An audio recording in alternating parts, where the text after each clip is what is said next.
Now, a close shave for me, even though as a child it's my favourite of the three, I still love this film a lot, and even though it's a very, very, very close second to The Wrong Trousers, it is still something that I still remember watching as a child. I remember having a lot of the merchandise, like I had the plushies of Sean, Wendelin, Wallace and Gromit, for example.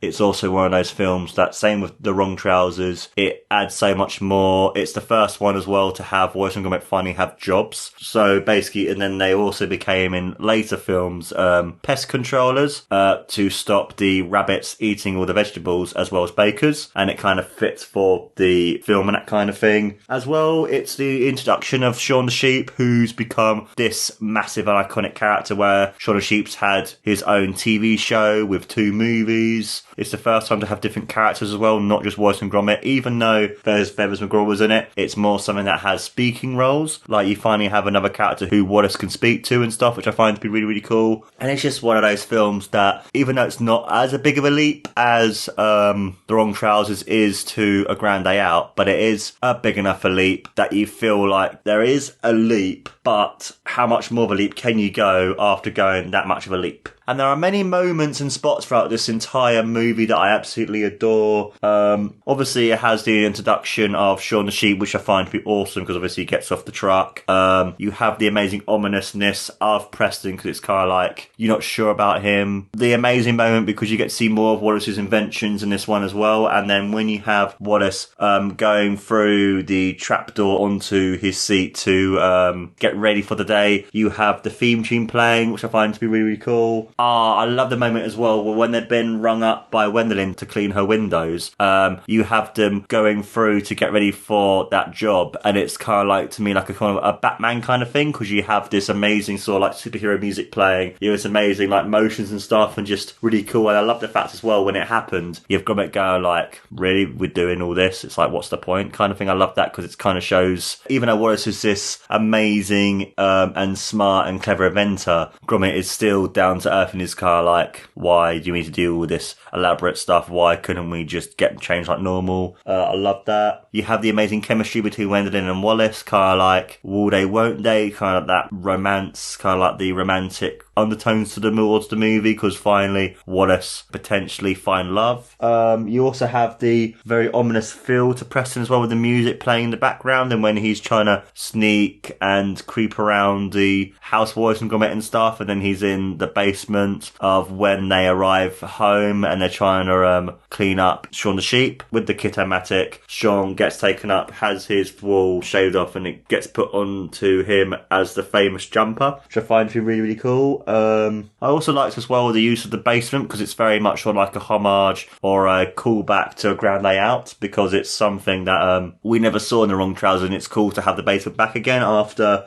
6 years of not seeing it since A Grand Day Out, and it's cool to see it after 6 years. As well, I love the fact that they used the porridge in the beginning of the movie as basically part of Gromit's bike pod, and you can see him like fire it out at the window of the clock, and that's kind of like a sort of like a hint on what's going to happen later on in the movie as well. I love that.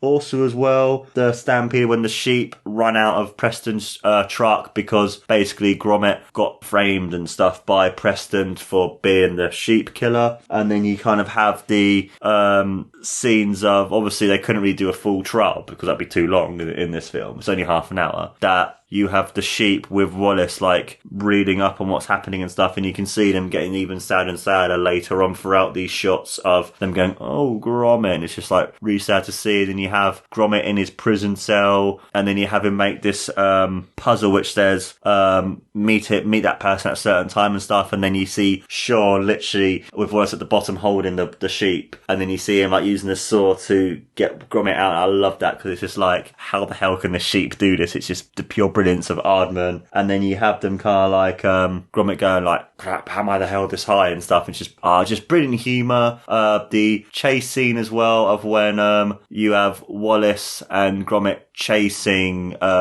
the sheep and Wendelin and Preston. It's kind of reminds me a bit of Terminator 2, where they're being chased by the truck and they're trying, and then they flip around and stuff, and then Gromit gets sent off, but at the same time you have Wallace freeing the sheep, and then he's telling them from top of the ladder being like, come on guys, organise yourselves down there, like come on, we need to be more organised. And then you have this amazing moment where you have Gromit turning his bike pod into like a plane, and he gets out the porridge gun, he puts a porridge in it, and you see him flying past, and you see Wallace with all the sheep salute to Gromit. That for me is one of my favourite moments in the entire film, for something that it's quite subtle and really, really clever. Also as well, when they make the amazing organised formation, you can see Gromit coming along, and you can see him like fire the porridge at the truck. It's really cool just to see the music being played in the background, so like the hero music and stuff. You see Gromit being really cool. Also as well, I love it where there's a great moment where you have obviously Wallace, Wendelin, and all the sheep inside the Preston's Nitomatic. And you have a great line where Wallace goes, I've got patent pending on that. It's just really funny because it's, when you're watching as a kid, you don't know what's patent pending, but when you watch it as an adult, you go, that's a really clever joke. And you can see that why this film's so good as well. It has that sort of very adult humour to it. And then you have that great moment of when they're all being like trying to be sucked up. You have Sean with all the lights telling Gromit where they all are. You have Gromit with the plane go through the walls, fight into the factory, and you see him like go all hell's leather on Preston, be like,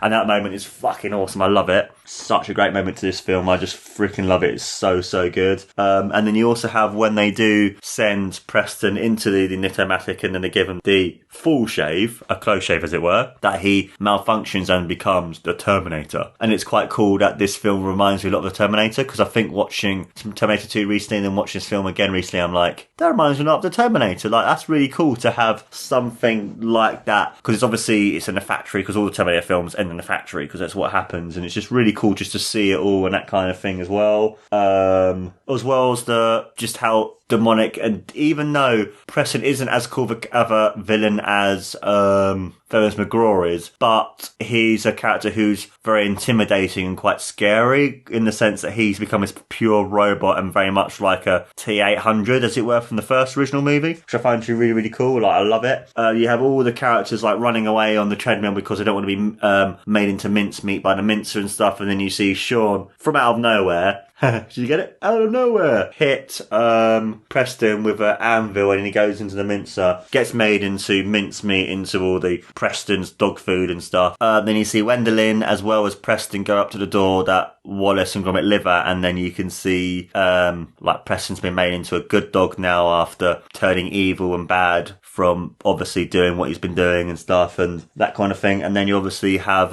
Wallace trying to invite Wendelin in to have food with him and stuff, and she's like, nah, really sorry, I can't eat cheese, it's really bad for me. And then you have Wallace go, not even Wensleydale. And it's just hilarious to see someone would give up love all to do with them not liking cheese, even though Wendelin is pretty much a carbon copy or a female version of Wallace. It's just hilarious. And then you can see him like, well, love's lost, but we have cheese. And you can see him like lift up the lid, and you can see Sean eating the cheese, and it's just like hilarious. Like the final shot of the film is of Sean, and he's like, meh. And then you can see why this character is so iconic and so well loved, and you can see why Sean has become this amazing and great character. Yeah, there are so many great things about this film that is just fantastic, and I will give this film 5 out of 5. The reason I give this film a 5 out of 5 is because this film is fantastic. It's really fun. It's really, really clever. I love the fact they introduce another character in Wendelin. She's also someone as well who you feel sorry for, but you also have this sort of soft connection to, because you can feel why she's doing what she's doing is wrong, but she's being forced into it.